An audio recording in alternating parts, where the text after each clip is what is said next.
After reading through chapter 4 of the text, I think my biggest takeaway on the role of the school psychologist in terms of accountability for the school and the district is really the school psychologist serves as somebody who's going to be administering the assessments to prove the effectiveness of multiple different things. It could be a check-in, so a routine assessment that's done for children, possibly on IEPs, to demonstrate effectiveness of best practices that are being used within special education settings. And that is all about accountability. So a school has to be able to prove that something is effective if they want to continue doing it.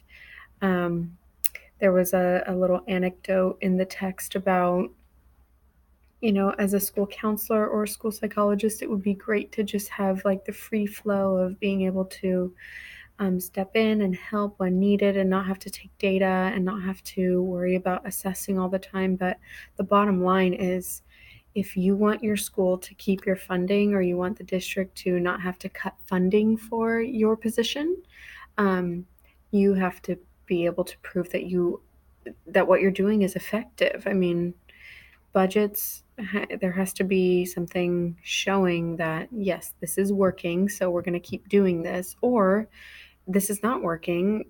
We need support. We need more school psychologists. We need more school counselors.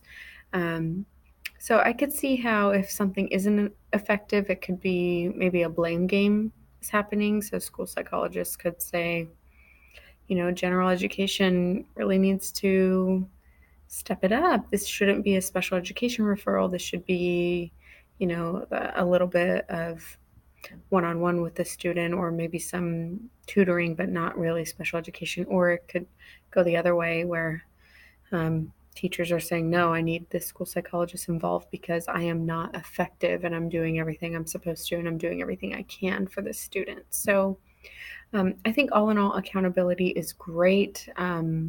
You have to be able to prove that what you're doing is working. Otherwise, I mean, as professionals, we're doing a disservice if we're just doing what we think is right, but we're not really checking to see if it's helping. We're just kind of going off of how we feel about it. Because it's great to feel good about what you do, but it's also good to see true progress and be able to measure that. And even just entry and exit scores are really cool to see. I work in early intervention now, and that is great to see when a kid comes in and then a whole year later that they've not just made a year of progress, but they've gained skills on top of that. So they're catching up. So I like looking at data. I like accountability. And I'm happy to know that school psychologists really play a role in measuring accountability for their school and for their district.